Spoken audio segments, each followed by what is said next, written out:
Hello and congratulations on getting access to this video course on email marketing automation. We're going to talk about how to set up your email autoresponder using GetResponse. And in addition to that, we'll talk about some more advanced strategies as well.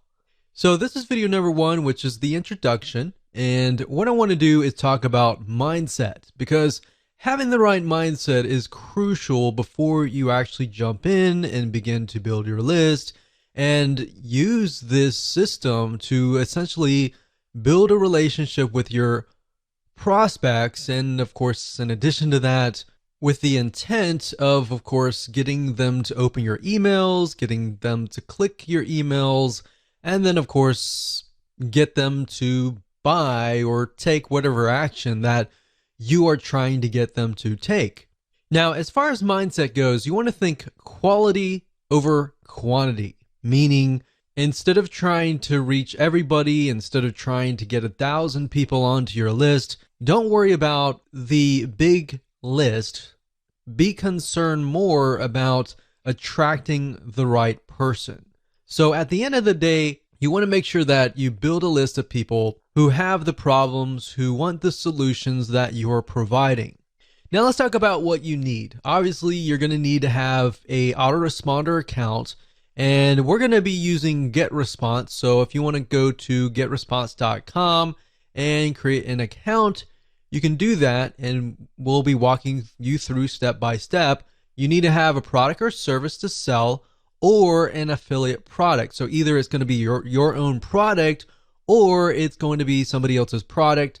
But either case, you're going to need to have an end goal. You also want to have access to an email autoresponder series. In other words, a bunch of emails that are sequenced from day one, day two, or however you want to set it up to build that relationship, to warm people up, essentially. Now, don't worry if you don't have one right now. You'll actually learn how to create one that converts and gets high open rates and high click-through rates. So here's a quick overview of what's inside this video course so you know exactly what to expect. And that way, when you're able to piece everything together, you're going to be able to implement it at a faster rate. So obviously, this is video number one. Video number two, we're going to talk about what's your end goal. And the reason why this is important is because if you don't have an end goal, you don't know exactly what you're trying to achieve, then you're not going to be able to build the list correctly, right? Video number three, we're going to talk about creating a connection, understanding the demographic of your prospect, who they are, what their typical day looks like, and that way you're going to be able to write an email series that connects with them, that builds that relationship, that makes them feel like, wow, you're talking directly to me, right? Video number four, we're going to talk about the backward email funnel, meaning how to create a high converting email autoresponder series. Video number five is going to be a quick overview of GetResponse, meaning we're going to jump right in. I'm going to show you the dashboard. I'm going to show you around. And that way you get a better idea of what to expect before we actually use GetResponse. Video number six, we're going to talk about creating a list. So we're going to jump straight in. I'm going to show you how to create a list. I'm going to show you how to set up an autoresponder series in video number seven. Video number eight, we're going to show you how to set up your emails inside of GetResponse. How do you set up day one, day two, or based on how you want to set up these series, how do you set those up so that, let's say you have a email autoresponder series of 12 emails. How do you set that up properly so that it is released based on the time that you choose? Video number nine, we'll talk about setting up web forms. And video number 10, we'll talk about list hygiene. Believe it or not, cleaning your list is very important. And if you don't do it frequently, what happens is over time, people's emails get outdated, they delete them, and then you're emailing an email box that is no longer existing. And what that can do for you is that will negatively impact you in the long haul. We'll talk more about that as a bonus advanced strategy, and how you can essentially make sure that you constantly get a high open rate. So with that said, that's the end of video number 1, and we're going to move on to video number 2. Hello and welcome back. This is video number 2, and we're going to dive right in and talk about what's your end goal. So before we jump in and talk about the technical parts of how to set up your email autoresponder series, it's really important to understand your end goal. Like, how many different ways and different opportunities do you have to profit, right? So unless you really understand at least a little bit of your plan, then jumping in like everybody else to just build a list is not going to be productive at the end of the day, right? So that's why I am going to focus on these few videos on what is your end goal, how do you create a connection, and how to understand your demographics and who you're talking to. That is actually something that most people totally forget about, and they skip that. And when they skip that, you actually end up failing or not profiting as well as you should be at the end of the day. So what I want you to do is I'm going to ask you a bunch of questions, and at the end of this video, I want you to pause it, take your time to jot down the answers to these questions before you actually move on to video number 3. So I want you to ask yourself, are you selling a product or a service? Jot that down. If not, are you selling an affiliate product? Now, if you're selling a product, obviously you could sell an affiliate product in the long run or vice versa. You really just want to get an idea of what your end goal is now, and what your future end goals could look like is fine. And the reason why I ask you to write this down is because if you're selling your own product, you can do a few things like build a relationship, and there's a few more things that you could easily do, like brand yourself, provide more value, and there's a different way of doing it, basically. If you're selling an affiliate product, you could still build a brand, but you're selling somebody else's product, so you need to gear it in a certain way. So in other words, if you're selling a product or service, you need to clearly understand what are the problems that your prospect faces, right? And give them tips and pointers along the way, and build a relationship with them, gain their trust so that they're interested in your product or service. Now, if you're selling an affiliate product, on the other hand, then you may not be required to do all of that. Instead, you can provide a little bit of value and build that relationship up front. And then, of course, you can sell somebody else's product. So it's similar, but it's a little bit different slightly. But knowing your end goal is key. So if you're selling your product or service right now at this very moment, then write that down. If you're not, and you're selling an affiliate product right this moment, then jot that down. All right. The third question I want to ask you is, why are you trying to build this list? You might answer, well, of course, I'm trying to make money. I'm trying to build a list. I'm trying to print money. And that's everybody's goal. But I want specifics. I want you to write down, why are you trying to build this list? I want to make more sales for XYZ product. I want to help more people who are facing this particular problem. In fact, jot that down. I want to help more people who are in this very specific niche, in this very specific demographic. I want to help more people like me. Jot that down, because then you can use that later in your email autoresponder series. So beyond the intention of just making money, what is the real reason behind wanting to build a list? Or in other words, you could rephrase it as, what are you trying to achieve? So if you have somebody that you're passionate about helping, envision that person in front of you and think about, why are you trying to help them, right? What are they facing? And this kind of goes into video number 3, and we'll talk more about that. But if you think about, why are you trying to achieve them? What are you trying to achieve in this whole project of creating this list, or this journey of creating this list? What do you want people to feel like? Do you want people to feel like they trust you, that, or you want people to laugh? Do you want people to feel sad, feel happy? What do you want them to feel like as you're building that relationship? Now you might ask, why would I want somebody to feel sad? Well, if you're trying to gradually build up to that point of trying to sell them, you want to focus on their pain. Not necessarily your goal is to make them sad, but your goal is to find their pain and to show them that you understand their pain. You understand where they're coming from, right?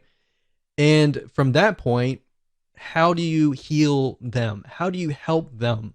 How do you solve their pain? All right. So that's what you want to do, and jot that down.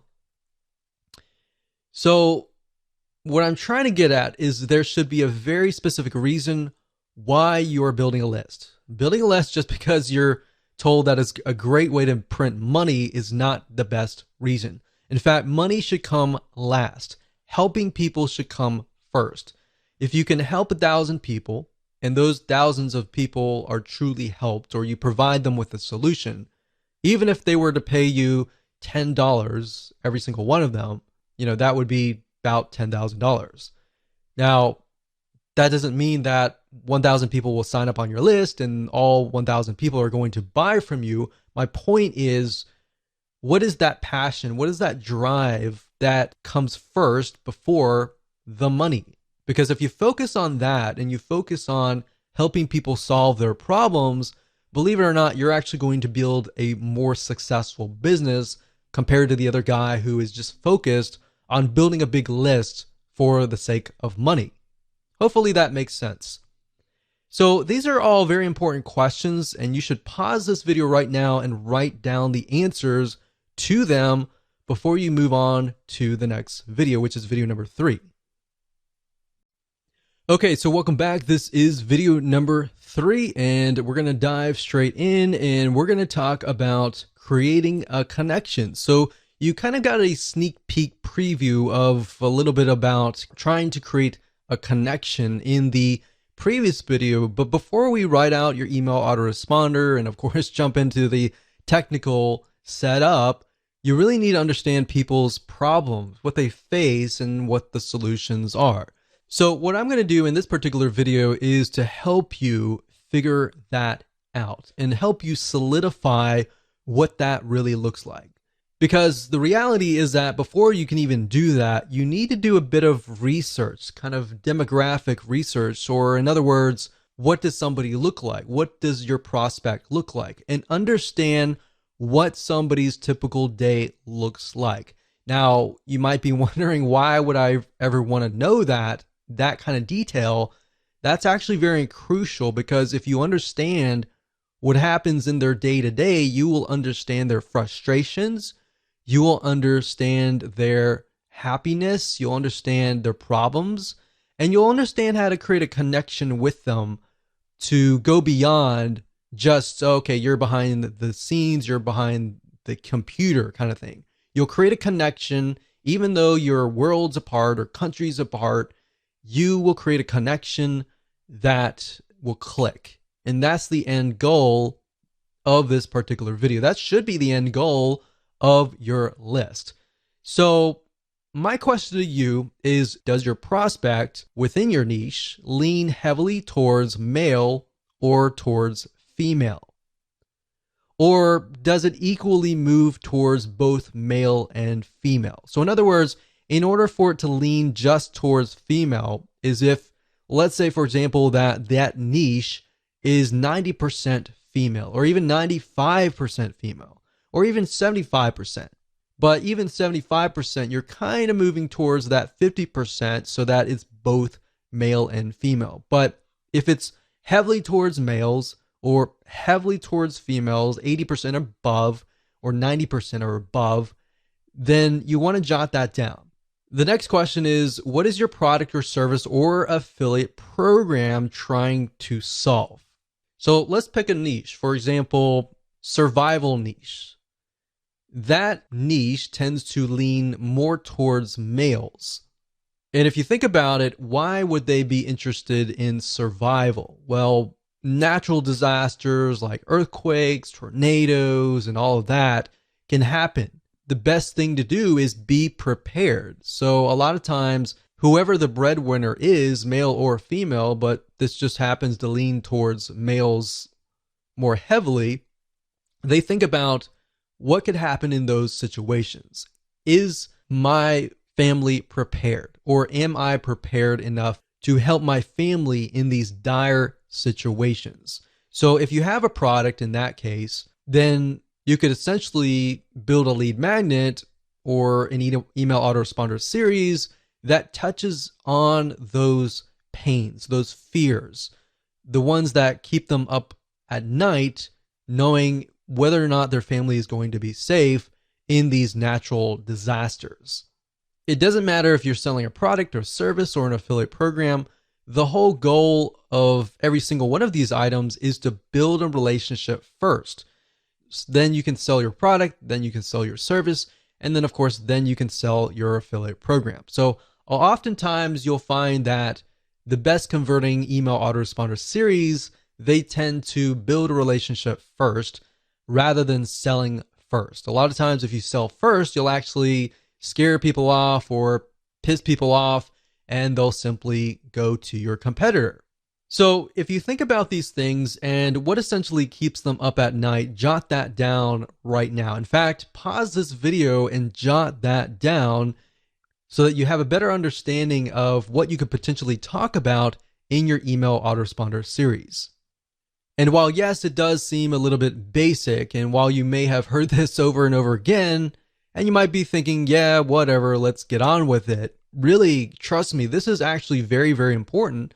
And this is something that we didn't really even think about long ago when we built lists, and we couldn't figure out why the lists weren't converting, is because if you start with the problem, the pain, and move on to the solution, you have a better gauge of where people are at and how you can get them to a certain point.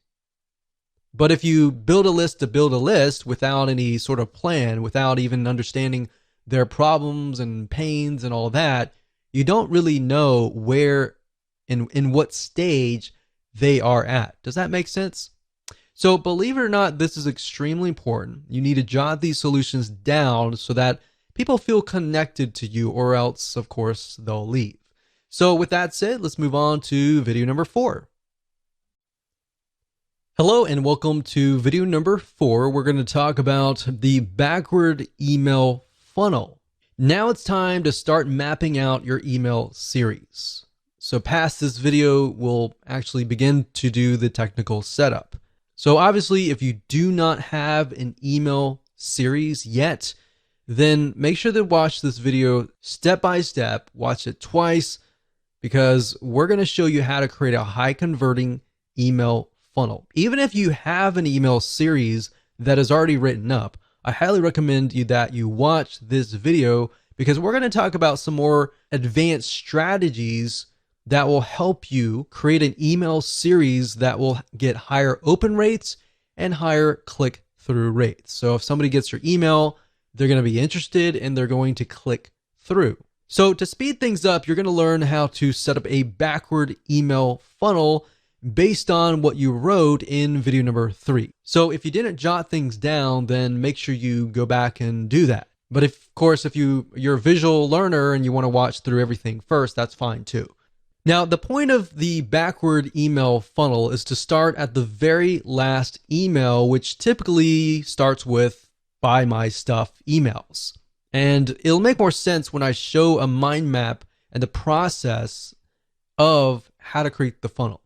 Now, the reason why we want to go backwards is because psychologically, when you move forwards, when you write the first welcome email, the second email, and all that, it's actually very hard for the brain to think that way.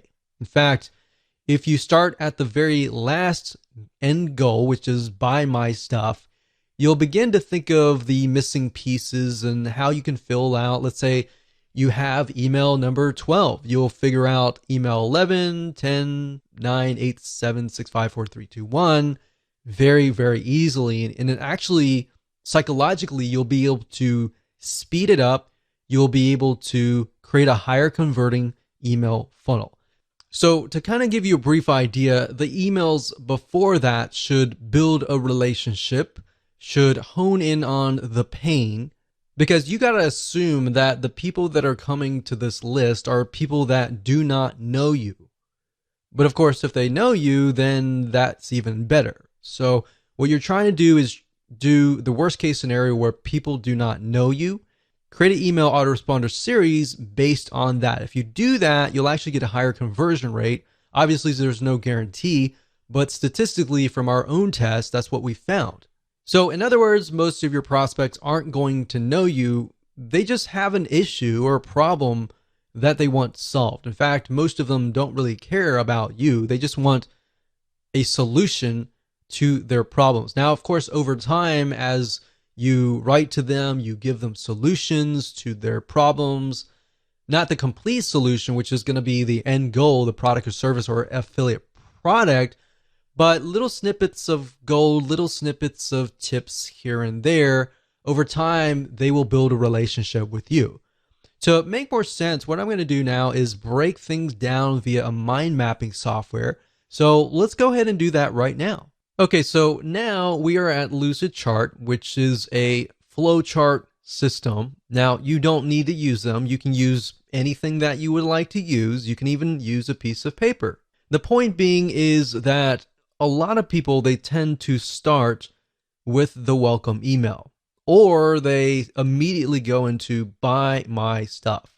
And if you think about it from your own standpoint, if you're interested, but you're not really interested in any specific product, but you are interested in maybe solving your problem. I mean, who likes to go to car dealerships and have somebody hound over you to say buy, buy, buy, buy, right? Most of us, unless we've done our own research before and we're there to buy, we're not ready, right?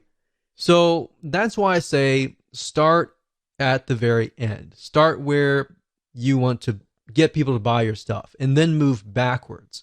So if this is your, let's say, 6th email or even 12th email, doesn't matter. You just want to start at the very end.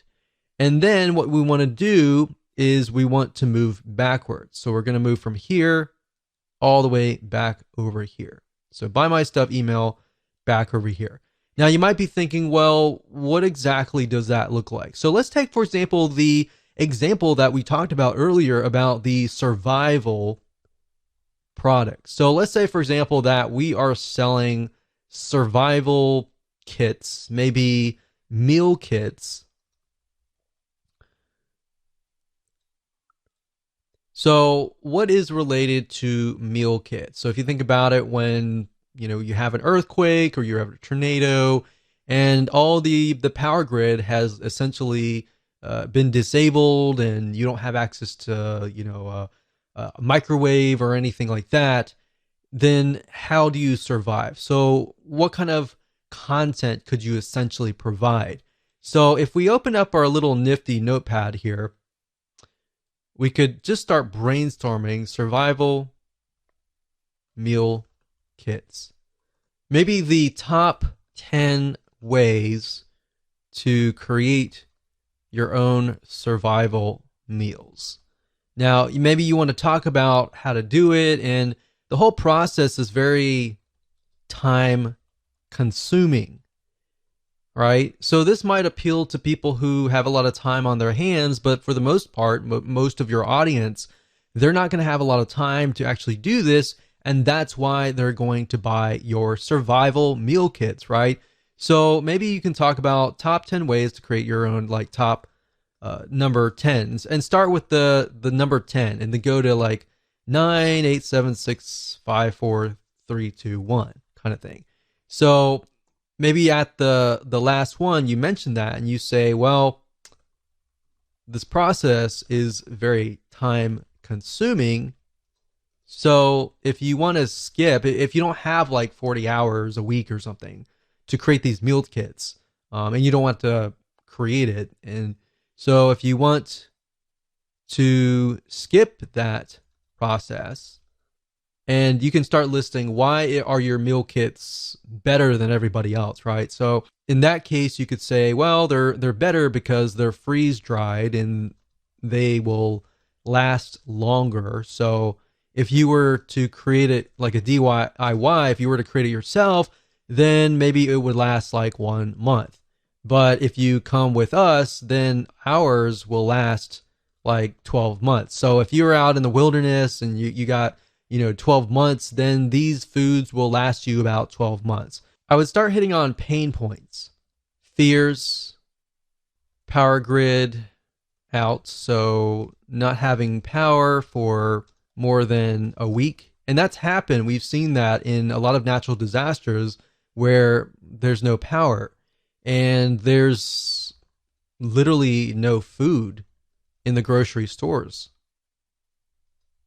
And there's like chaos and everything like that. So the point is, how can you take these items here and then insert them into your top 10 ways? So when they sign up for top 10 ways to create your own survival meals, or even top 10 ways to survive in earthquake, then you start naming the top 10. So number 10, it can be, something. Number 9 can be something. And number 1, or you could do like top five ways, and then email them 5 emails. And by the 5th email, you've provided so much value that they are going to trust you. And then you can have the survival email kit. So then you can have the buy my stuff emails. So by working backwards, then we can say, okay, this can be top number 1. And then this can be 2, 3, 4, and 5. So we can work that in here. 2, 3, 4. So let's just do 4 just because the screen's so big enough. So top 4 reasons. Now I will say one thing that we've tested out is top 4 and 5 tend to work better. Anything beyond that tends to be a little bit more overwhelming unless you can fit that into other emails. So we found that actually the top 4 ways actually does really well. Top 4 or 5. So by this point, they're definitely going to want to stay to the number 1 way, right? So if you start with number 1 here and move backwards, that's fine if they're all equivalent, but if the biggest and the best way is number 1 here, leave the best for last, and that way they'll actually click through, right? So that's why I say start at this point. Now, if you wanted, you could do that as well, but if you start from this point, you begin to ask yourself, okay, what makes my product different than if you were to do it the manual way? So let's say, for example, that you were selling a piece of software, all right? Same concept. So if we were selling software, for example, a lot of times with software, you want to show the manual process, meaning the time-consuming process. In fact, if you notice, a lot of software companies nowadays are coming out with a lot of free training, free academy training type deals, because what they want to do is they want to show you how to do it for free. But then you realize, I don't want to do all this. I don't have much time in the day. I would rather buy a piece of software and speed the process up. But in order to get you to that point, they need to show you the value, right? In order to that, you need to see the value. So in that light, you could show the manual process. So let's show you a different scenario here. So let's move this down. So this is a totally different scenario here. So let's say, for example, you're selling a piece of software. So you could say, instead of saying top 4, 3, 2, 1, you could talk about the manual process. So this could be in the form of a blueprint, a secret plan, step-by-step plan, a video course. And then you talk about it every single email. Maybe you send them to a 5-minute video, which, by the way, if you do videos, make sure that your videos are short and sweet, especially if they are kind of lead magnet type videos. It's fine if it's a video course that they just purchased, like this one right here, But keep in mind that they have a short attention span. So if you do this, maybe the first thing would be, if this is a blueprint, what I would do is I would do a PDF, like a PDF blueprint. And then you say, in the next coming days or weeks, I'm going to show you step by step how to set things up. So we'll say step 1, step 2, and then step 3. So what you're doing here is you're showing that they need all of these emails in order to create a complete system. If you give everything up front at the first email, they're not going to have a reason to stay, right? So you want to make sure that you have it so that this is a complete system. So if they unsubscribe here, it's going to feel incomplete. Now, if you think closely about a movie, for example, a lot of times our brains don't like incomplete. So if you were to watch a movie and you saw even half of it, in your brain, usually you will think, I want to see the whole thing, right? If I only saw half, I want to see the whole thing. That's why our brains do not like complete. So that's what I'm showing you here. Now, in practical sense, what does that look like? Now, if you start out, welcome to, let's say, survival meal kits. So the first email will be a welcome email. Now, you want to make sure that you connect the emails. So at the end of the first email, and you talk about the top 4 reason or whatever that looks like, then you want to connect that somehow to the top number 3 in that first email. So you want to say something like, P.S. I'm going to send you an email tomorrow or the day after tomorrow or whatever on top number 3. The second email is going to be, all right, so we talked about this in the first email. Let's talk about top point number 3. And then, of course, in the PS, you're going to say, I'm going to send you an email in 2 days for top point number 4. So actually that's 4, 3, 3, 2, not 4. So that's 2. So I don't really need to go on, but the point is you need to connect them. So now that the arrows are going this way, we can actually move the arrows back. So the reason why I go backwards is because you take a little bit of content here and you move backwards. You take a little bit of content here and you move backwards. So when they sign up for this, they're naturally going to want this content, this content, this content here, and they're naturally going to want this content here. Believe it or not, this is the same strategy that we have used to get literally 50% open rates and 20% click-through rates, which is just insane. We've even seen in different niches 75% open rates, which is crazy. So as long as you understand this process and you follow along with the backward funnel and you write these emails in this way, connect to the right person and talk directly to them, you'll actually get a better conversion rate. So I hope that helped you. It's simple, but it's powerful. Okay, so now that you understand how to build your email autoresponder series, let's jump right into video number 5 and talk about a quick overview of GetResponse. And what I'm going to do in this video is to give you a overview of the dashboard itself. I'm going to walk you through, we're going to log in, and that way you have a better idea of where everything is and what we're going to actually use. Okay, so what you need to do is go ahead and go to getresponse.com, as you can see here, and you're going to see some basic plans, and I recommend that you get the very basic monthly plan. Don't do annual yet until you get a better idea of if you like GetResponse or not. Now, it runs very similar to other autoresponder systems. Some are beneficial in certain areas, but at the end of the day, we're just trying to build a basic list. So up at the top, you're going to see contacts. Now, obviously, if they change the user interface, it will be slightly different. Now, the basic plan is just going to give you access to the contacts, which is building your list and doing broadcasting and creating autoresponder series.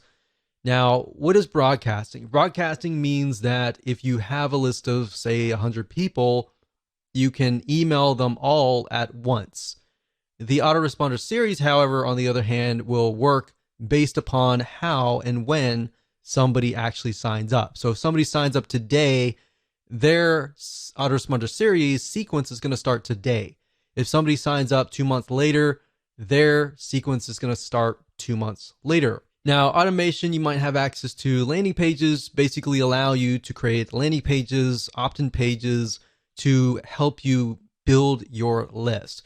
Now, if you're using something like Leadpages or any other external third-party system to build landing pages, then you can connect to GetResponse through API. Now, I'm not going to show you how to do that in this particular video course because that's not the whole goal of this video course. So you might have access to that. Now, if you have the basic plan, you're most likely not going to get access to the webinars and other elements, as you can see here. So mainly, you really just need to focus on contacts and email marketing. So let me go ahead and open these up so you can kind of get a feel for what these are. So this one right here is the contacts. So when you click that, you're going to see lists, which are the different lists that you can create for your individual products. You could create a customer list for one product and then maybe a prospect list for that product as well. And like I said, the more specific the list is, the better it's going to actually convert in the long haul. So you have lists, you can do a search, you have statistics on seeing what's actually happening within your list. You have list hygiene, which allows you to clean your list, and blacklist basically means you can blacklist them from ever signing up in one of your web forms ever again.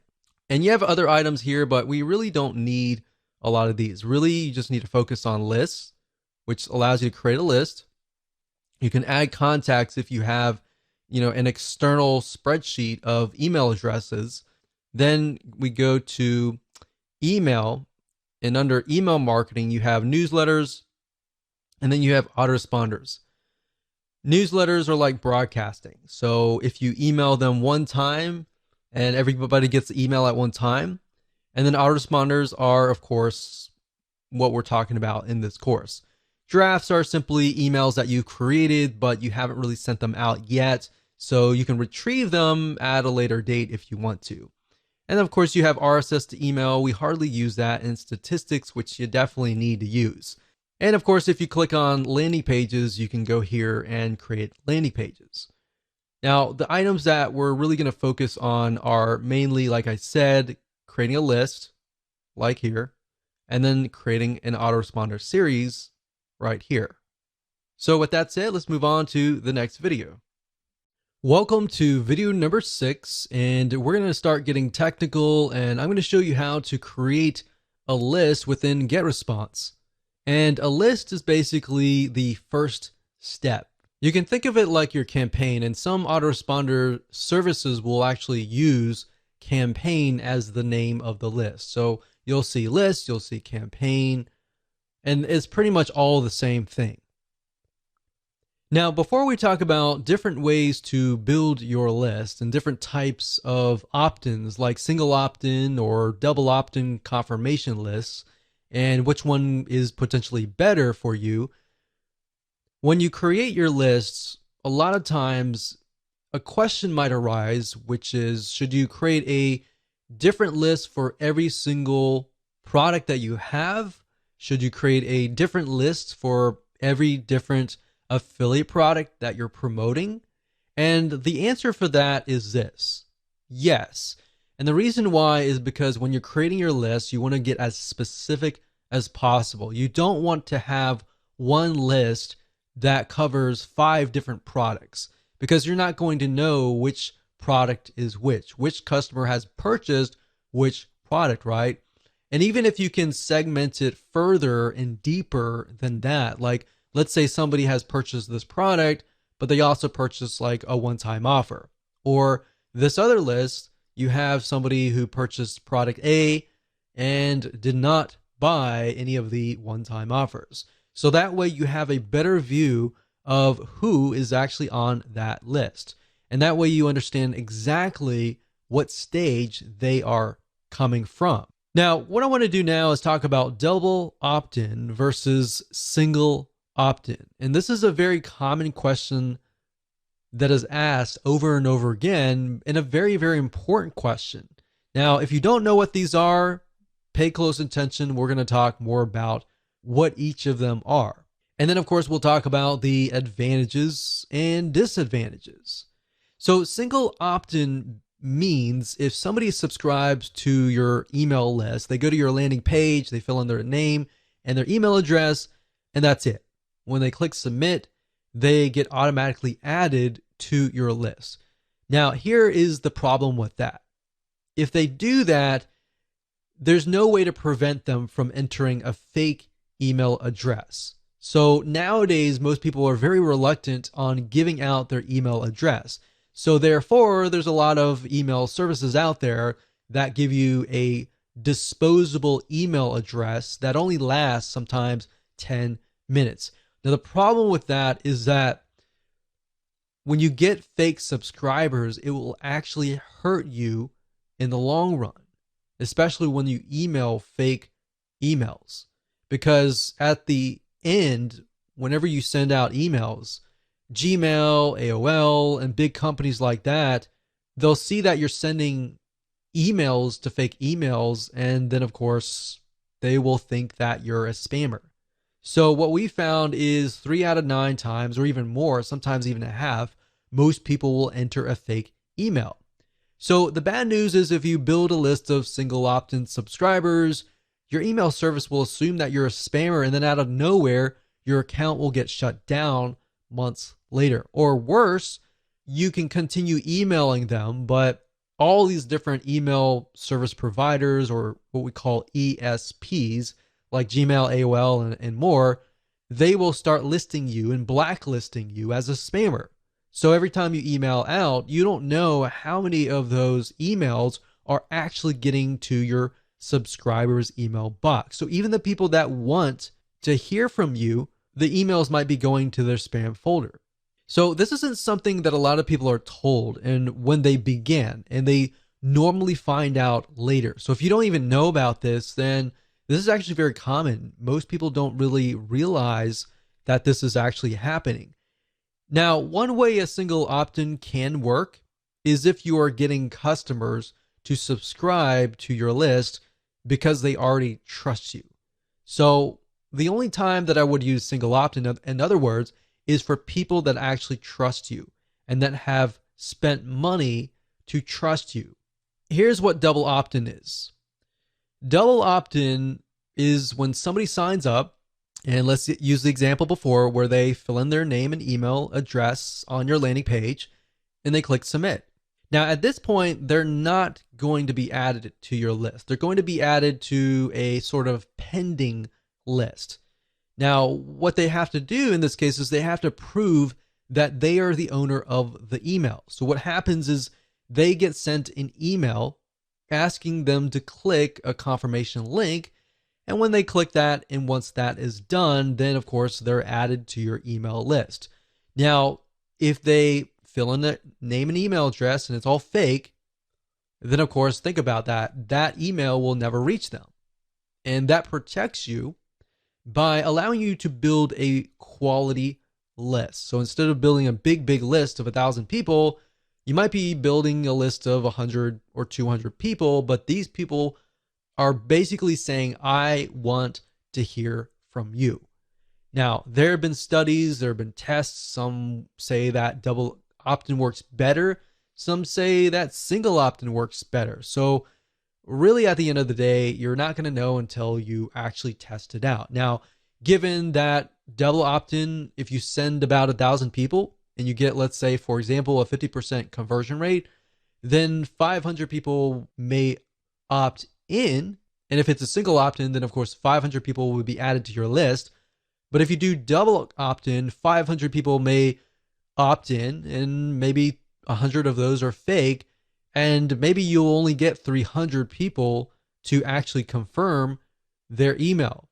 But at the end of the day, what we found is double opt-in actually converts better. You're going to get a higher conversion rate, higher open rate, and higher click-through rate That's going to help you as far as dealing with the email service providers like Gmail, AOL, and all these other email service providers. And your reputation will move up. Your emails, when you send them out, are going to land in people's email inboxes. And of course, because you're emailing people that want to hear from you. So that's why we found in our tests that you will actually get a higher rate of opens, a higher click-through rate. So like I said earlier, the downside is if you send 1,000 people to an opt-in list, that's going to be a much lower conversion rate. But at the end of the day, we recommend that you go for quality versus quantity. So now that that is out of the way and we've talked about the fundamentals and some advanced strategies, let me show you how to create a list within GetResponse and explain some details surrounding this feature inside of GetResponse. Okay, so as far as creating a list, it's actually very, very easy to do once you understand how everything is laid out. So even though it might take me about 5 or so minutes to teach you, once you get a hang of this and once you start creating a list after list after list, it'll actually be easy. In fact, as I will show you in just a minute, once you have created your list and you've created all the settings and done all that, once you create the second list, you can actually copy the settings from the prior list. So you don't have to set everything up again, essentially. So what you need to do is go under contacts, click on lists, click create list, and then of course, name your list. So we're going to do a new test list 1. And of course, you can click copy existing list settings. So if you've already created a list before, you can select that. You can select the list that you want. So you could select whatever list that relates to that particular product and then set that and click create. So we're not going to copy any settings here. We're just going to do it from scratch. We're going to click create and there we go. So this right here is the new list. So now if you put your mouse over here, you're going to be able to see other elements like add contacts, make defaults, settings, show contacts, show newsletters, and show autoresponders and delete. So adding contacts, what that means is if you have a external list, let's say for example, you have an Excel spreadsheet of a list of customers, then you can click add contacts and you can actually import those contacts into GetResponse. Now, I would say be very careful with this. When you do that, make sure you clean your list or make sure that your lists of people are active. Now, the reason why we don't really do this a lot is because when you're just starting out with GetResponse, you're building a reputation, or GetResponse could be ConvertKit, could be any other autoresponder series. You're building a reputation. And the best way to build a reputation is to start from scratch and build a list from scratch and build a double opt-in confirmation list, because then you will get less people who are spammers, fake emails, and all of that. You get people basically who really want to be on your list. Now, make default, all that means is that when you email out, it's going to come from this list. So we don't really want that. Now, click on settings here. And settings allows you to see the name, of course. Now, keep in mind that when you use something like Leadpages or any other landing page creator and you connect to the GetResponse API, what's going to happen is you're going to see the list name. So when you connect to GetResponse and you refresh the details and you connect Leadpages, for example, to GetResponse, you're going to see the list name. So you want to make sure that you choose a name that is something that you will remember and that is clear to you. So you want to try to create a naming convention essentially, because you're not going to see the list title or description or any of that. So what you could do in GetResponse, however, is create a list title and description so that if you ever forget what the list name is, then you can always refer back here and figure that out. Now, the next thing is you can choose the category, as you can see here, and of course the language. Now, right below that is going to show the postal address, which is very important. And this address is going to show on all of your emails. So anytime you send out a newsletter broadcast, which is to everybody, or an autoresponder series, they're going to see your mailing address at the very bottom. So if you want to, for example, rent a UPS mailbox or a post box and put that there instead of putting your own private mailing address, that would be highly recommended for you to do. Now, of course, this just allows you to customize the list. You can add your logo and all of that. Now, if we click on subscription up at the top here, you can see that this option will allow you to receive subscription notifications. So basically, every time somebody signs up on your list, you'll receive a notification. Now, this is nice to have in the beginning when you're starting out, so it's kind of like a little motivator. But as time goes on and you start building lists of thousands and thousands of people, you most likely want to select this off. Now, what this here, it says require extra confirmations, double opt-in. What that means is the double opt-in list. Now, if you select this here, what that will do is whenever you create a web form and somebody signs up on that web form, they will be required to obviously confirm that they are real. So we highly recommend that you do that. Now, API subscriptions, what that means is that if you're using a third-party system like Leadpages and you're connecting through API and somebody signs up through there, unless you select this, it won't be double opt-in. If you deselect this, then it'll be single opt-in. So that's the main differences between these two. Now it says preview pages your contacts will see. So this is very standard. Once you understand this, this will be standard throughout other systems. But the confirmation page is a page your contacts see after they confirm sign up. All right. So if somebody were to sign up via the web form and they click the confirmation link, they'll be sent directly to this page.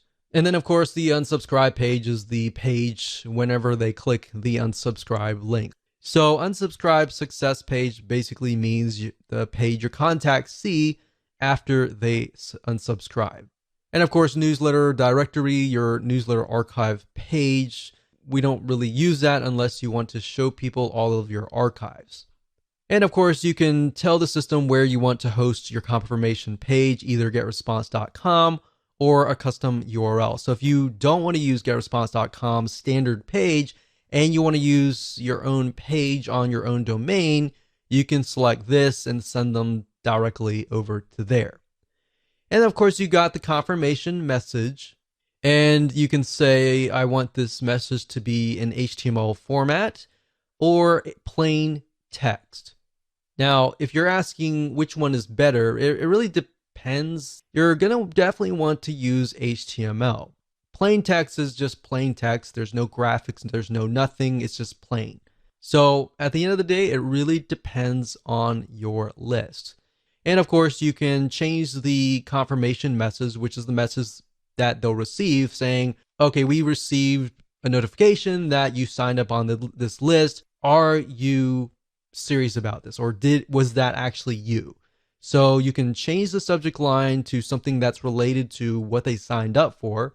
And then the from address is, of course, your email from. And if they want to reply to, you can send them to the same address or a different address. And of course, when you're done, you can click Save Confirmation Message. Now, if we go back over to here and go under the new test list 1 and put my mouse over here, so we went to settings and show contacts. All that does is just shows your contacts. So obviously, if you just created a new list, you're not going to have any contacts. If you do have some contacts, you'll be able to see that information there. Show newsletters basically allows you to do broadcasts. So if you click this, you can do that. And of course, show autoresponders will allow you to create an autoresponder, which we'll dive in further in the next video.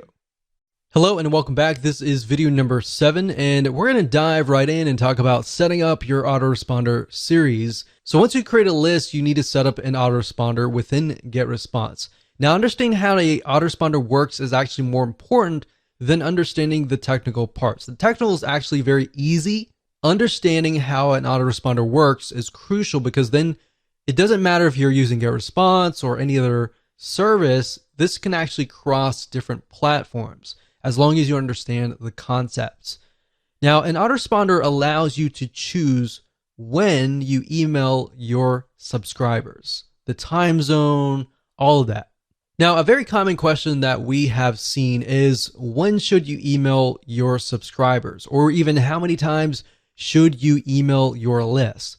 And while I can't give you an exact answer, I can say that it really depends on your audience. If you've done the proper demographic research and you understand somebody's typical day and all of that, then understanding when is the best time to email them is actually quite easy.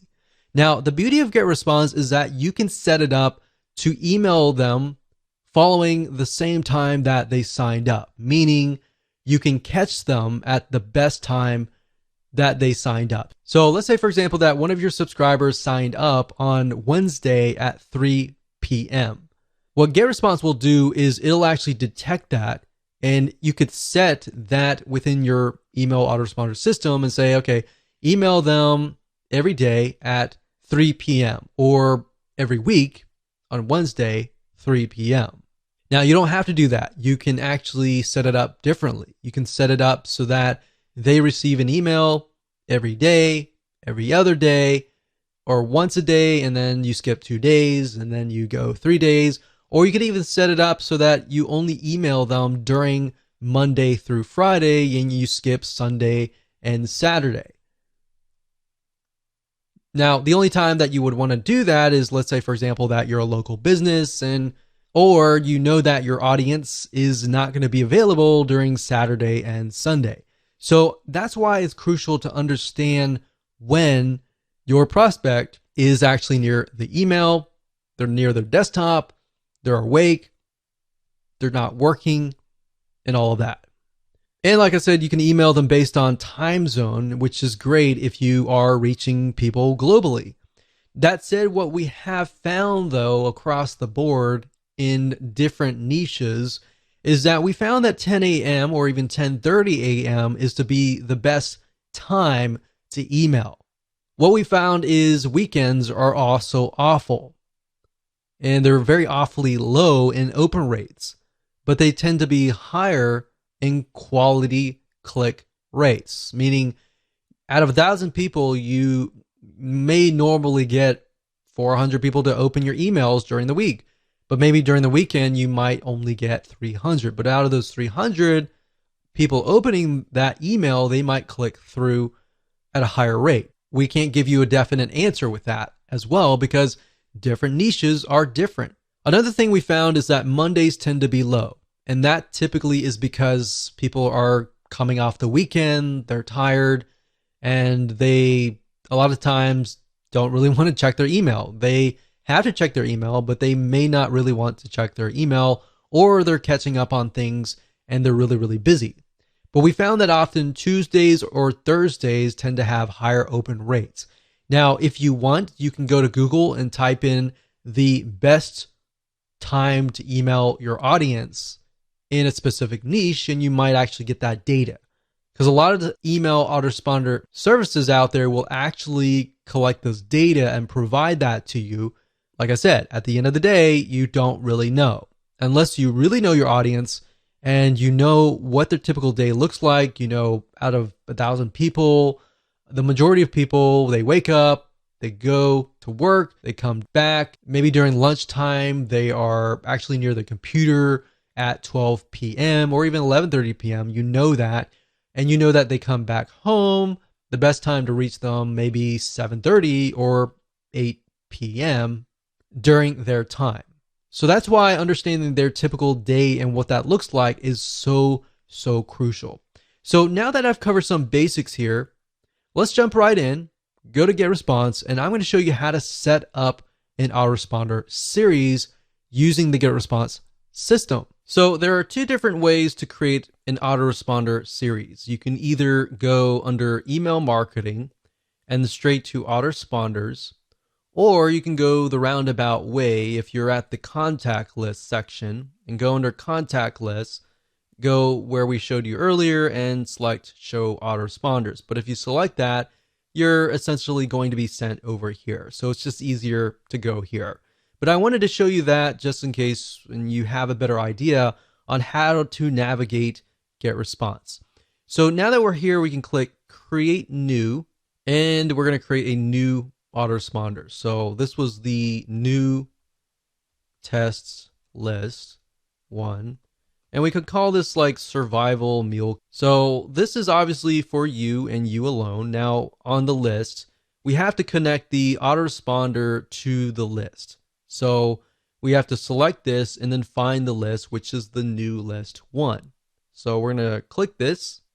And as you can see here, I went ahead and selected that. So you need to connect that too, otherwise it's not going to work. Now right here, this tells you when do you want the first message to be received. So after they confirm that they are indeed real and genuine, then the next thing is when do you want them to receive the email? Now, it's my recommendation that you immediately send them an email. So I would put day 0. And while that doesn't really make sense because it should be day 1, that's how most autoresponders are set up. So day 0 really means 1, immediately. Day 1 usually means the next day, 24 hours after that. So that's that. You can send the message immediately with delay of. So if you select that, you could say, well, I want them to receive it maybe a couple hours later. So the way and the reason why you would need to do that is, let's say, for example, that you're a consultant and you get people signing up on your forms and you say to them like, okay, if once you sign up, we'll look through your details, and if you're legit, we'll start sending you emails, kind of deal. Or if it's a local business, you could specify that I only want to email on Monday, Tuesday, Wednesday, Thursday, Friday. We'll negate Saturday and Sunday. You could do that as well. So you could send immediately on these days and skip out on Saturday and Sunday.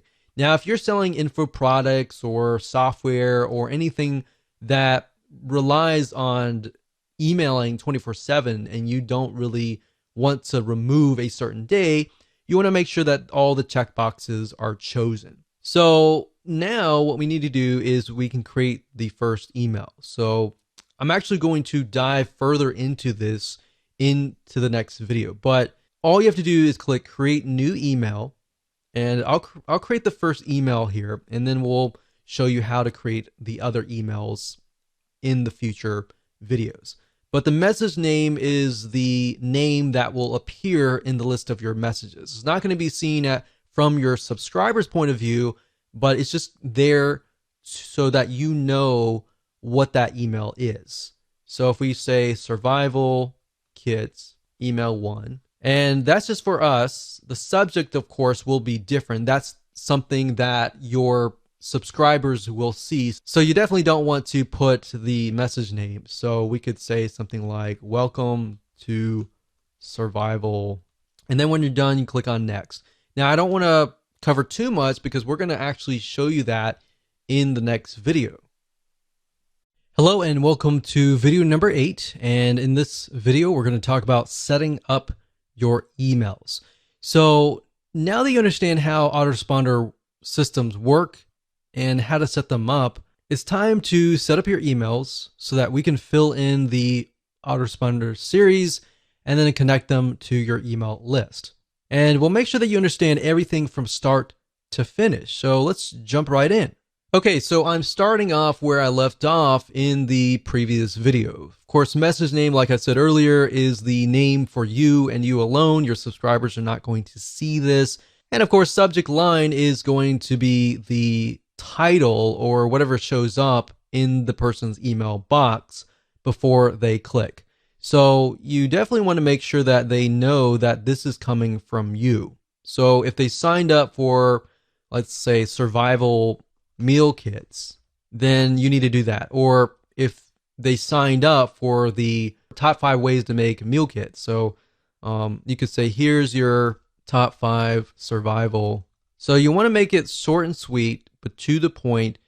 And if you can think of less words to fit what you're trying to do, that's actually even better. So once you're done, you can actually personalize this as well. So we can say first name, here's your top 5 survival guide. And you can add symbols as well. One thing that we've tested and we found that works really well is emojis or symbols, like so. A lot of emails, you'll notice they don't have a lot of emojis or symbols. So if you can add them, that will actually get people's attention. Now, you don't want to do it too much and overdo it, but that's there if you need it. And then we'll click on next step. Now, it's at this point you can decide what you want to do next. You can either choose pre-designed templates and make it pretty, or you can simply go straight to plain text, which basically means there is not really going to be any graphics or anything. It's just going to be plain with links. Or you could do HTML editor. So it's really up to you. If you're just starting out, I would highly recommend that you choose one of these templates because they look really nice. And unfortunately, people do judge you by what they receive. Now, it really depends on your audience. If they really just want the content and they want the report. Now, keep in mind that if you are trying to track if somebody actually opened the email or not, you definitely need to use the HTML code editor. The plain text editor doesn't really track that information, but what it does track is if somebody clicks on your link. Because what happens with the HTML code, they'll insert like an image, and if somebody opens like their email on their phone, it'll load that image and it'll trigger the stats to let you know that, oh, this person actually opened their emails. So that's just something to think about when you get started, because if you only do plain text emails and you do a search on how many people actually opened your email and read it, the data is not really going to be there. All right. So that's why that is important. So let's say, for example, that we're going to go through here. So we got creative agencies, arts, education, financial services, online marketing. So since we're dealing with food in this case, we could select something like this.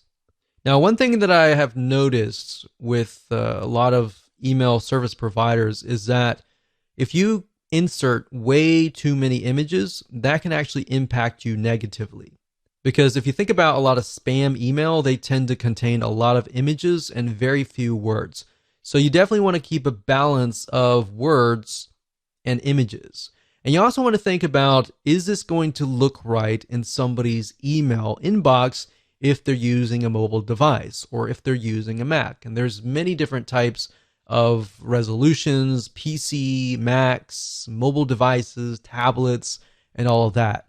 So selecting a template is actually very easy. You just point and click and you can get it done. For the sake of simplicity, I'm going to choose HTML code editor. Now, this might look a little bit daunting, but it really is not. If you click on Show WYSIWYG, WYSIWYG is what you see is what you get. And what that means is it's an editor, and what you see is literally what you get. And it's kind of like a Microsoft Word processor. You could say, hey, and you personalize this, so you can do first name. Now, this is only going to work if you are actually accepting their first name and last name on your form. If you're only accepting their email address and you put this here, it'll actually say, hey, friend, or even hey, NA. And you don't want that, the NA part. So if you're not doing that, just say hey. But this personalized button here allows you to personalize your email. So you can do first name, last name, email. You can do country. You can do all sorts of different variables, phone number, and all that. And like I said, they're only going to work if you've collected that data, because if you haven't, it's not going to work. So a typical welcome email will say, hey, so-and-so, thank you for signing up. Here is the free report or software or ebook or checklist. Now, if you're following what we talked about earlier with just the emails, you can say, thank you for signing up. Here's the top number 1 or top number 4 way to create your own survival meal kit. So you can enter that information down below here, or you can include a link. So if you were to include a link, let's just use Google, for example. So http://www.google.com. So you could do that like that, and you can link it, or you can say, click here. You can highlight that, and then of course you see this little chain. The chain is a link. So if you think about chain link, that's where it came from. So we can copy that here. You can say open this in a new window. So if somebody clicks it, then it's going to open in a brand new window. If you don't have these elements, then what's going to happen is when they click the email, they are going to be forwarded directly to wherever you're sending them. So you can say, here's the top number way, click here, your name, and then you can say PS. By the way, tomorrow I'm going to send you the number 3 way to do blah, blah, blah. So like I'm saying, you don't really need to, obviously, survival meal kit, but you can use it for any niche. But as long as you connect it and tell them in advance, like, hey, there is something coming, then they're going to be excited about it and they're going to look for your email. A lot of times the reason why emails don't get opened up is because people are not looking for your email. They're just shocked and surprised. But if they're aware that it's coming, then they're more likely to be ready to open the emails. And that's why you get higher open rates because of that. Now, one thing I will say is what's nice about GetResponse is down here, when you're done, under test message, you can click inbox preview. And what that will do is it'll show you what it looks like in people's inboxes. So if it doesn't look right, you can always change it around. Now, the spam score allows you to see what your score might be. And in other words, how will your emails get to the inbox, or will it go through to the spam folder? Now, the nice thing about GetResponse is it tells you what you need to do. Now, this isn't really something that you can touch, but these here, HTML right here, there's no HTML tag. So because there's no HTML tag, I got a negative 0.6. So how do we bring that lower? Well, I'm going to show you. If you click on hide WYSIWYG, you're going to see HTML code. Now, don't make this scare you in any way. I'm going to show you how. So if we zoom in here, if we type in bracket, open bracket, close bracket, HTML, open bracket, close bracket, body, all right, and then we go to the very end, go to the very end here. So it's going to look like this. It's going to close, but instead of HTML and then body, it's going to be body and then HTML. So we type body, open bracket, close bracket, HTML. And then the thing that you need to do with the ending tag is a slash. The slash is saying, hey, this is ending, and there. So we've got HTML body, body HTML.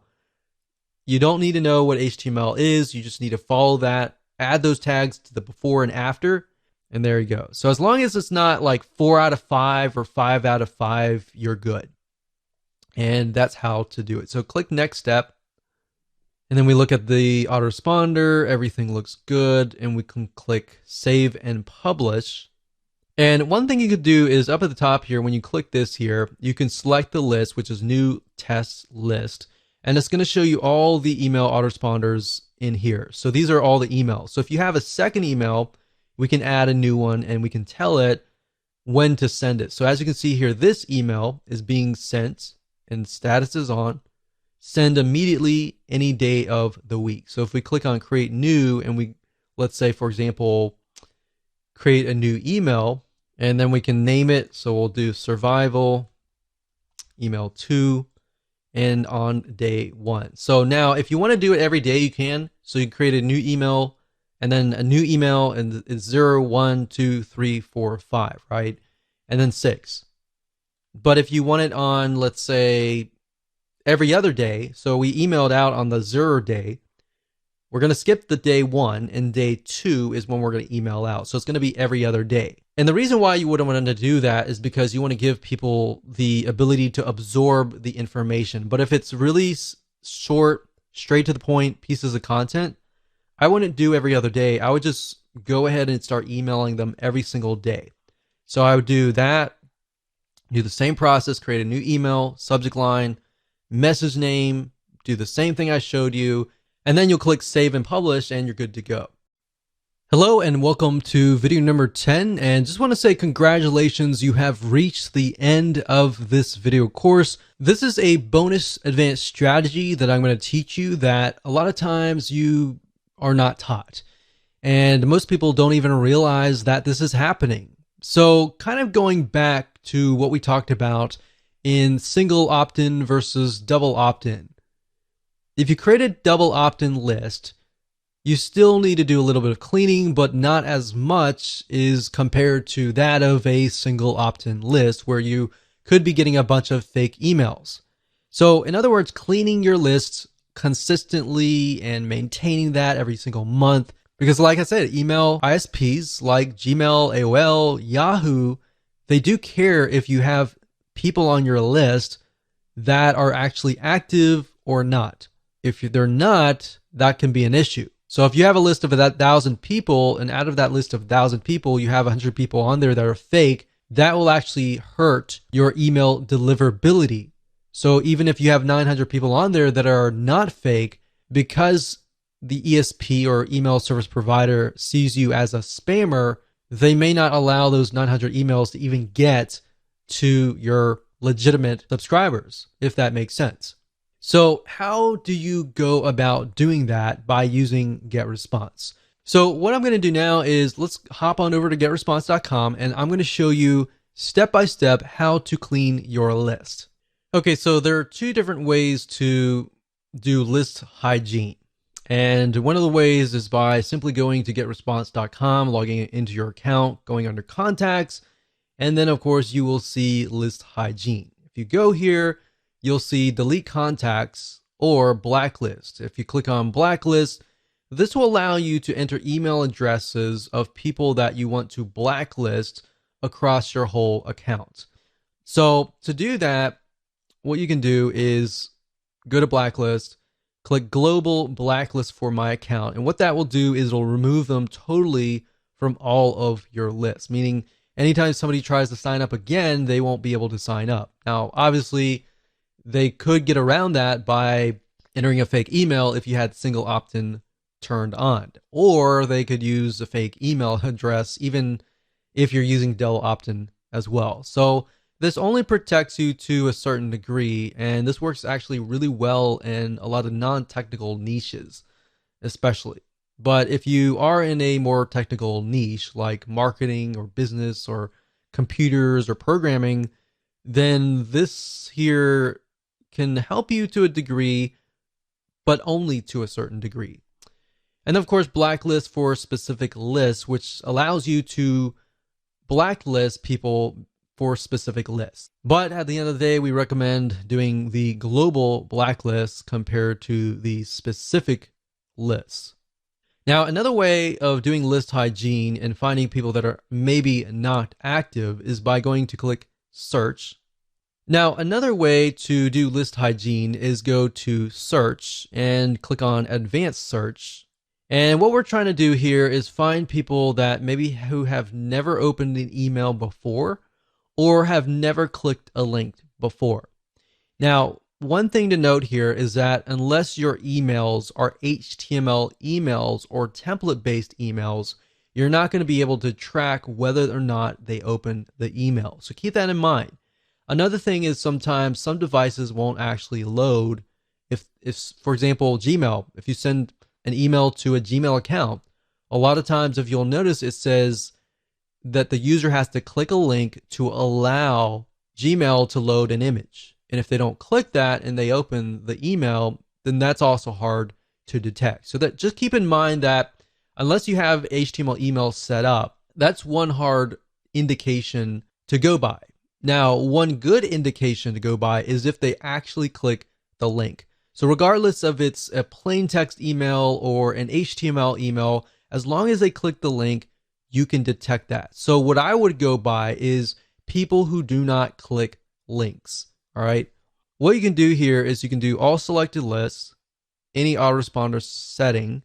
So basically we're saying every single subscriber, and we're going to add a condition, and let's say contact actions. So message open. And like I said, it's hard to detect that. So let's say last click date.